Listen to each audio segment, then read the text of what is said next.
Hi friends, welcome to my channel Jino's world. இன்றைக்கி என்ன recipe பார்க்க போகிறீங்கன்னா, ஒரு டேஸ்டியான மட்டன் குழம்பு ரெசிபி தான் பார்க்க போகிறீங்க. அதுக்கு முன்னாடி சேனலை சப்ஸ்கிரைப் பண்ணலைன்னா சப்ஸ்கிரைப் பண்ணிக்கோங்க. மட்டன் குழம்பு பண்ணுறதுக்கு 1.5 கிலோ மட்டன் வாங்கி க்ளீன் பண்ணி எடுத்து வச்சுருக்கு.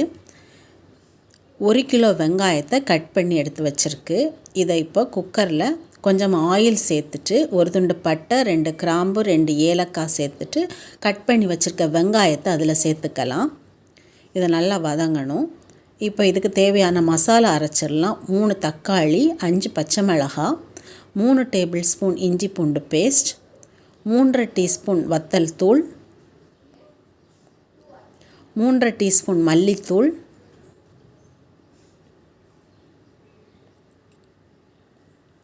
1 டீஸ்பூன் மஞ்சள் தூள் எல்லாம் சேர்த்து நல்ல பேஸ்ட் அரைச்சி எடுத்துடலாம்.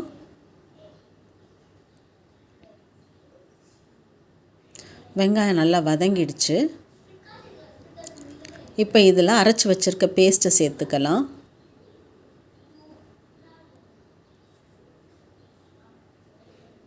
இதோட பச்சை வாசனை போகிற வரைக்கும் வதக்கி விடலாம்.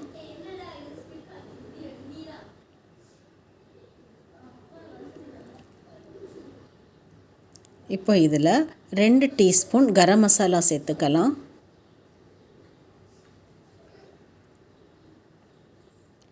க்ளீன் பண்ணி வச்சுருக்க மட்டனை இதில் சேர்த்துக்கலாம்.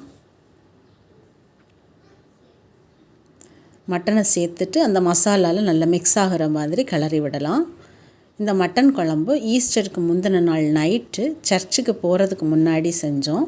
ஏன்னா ஈஸ்டர் மாஸ் முடிஞ்சு வர்றதுக்கு லேட் ஆகிடும். மார்னிங் எந்திரிச்சு பண்ணுறதுக்கு கஷ்டமாக இருக்கும். ஸோ நைட்டு சர்ச்சுக்கு போகிறதுக்கு முன்னாடியே செஞ்சு வச்சுட்டு போயிட்டோம்.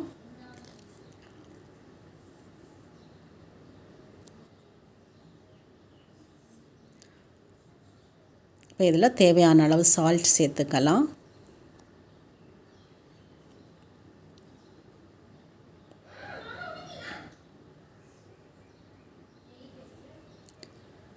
ஒரு டீஸ்பூன் பெப்பர் பவுடர் சேர்த்துக்கலாம்.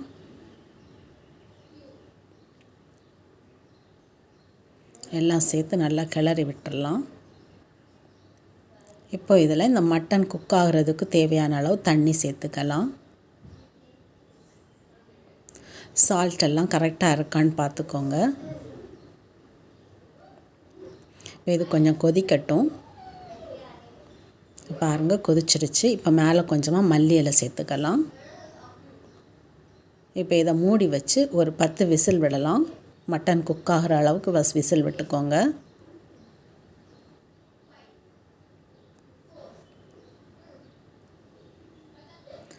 இப்போ 10 விசில் வந்துருச்சு. ஸ்டவ் ஆஃப் பண்ணிட்டோம்.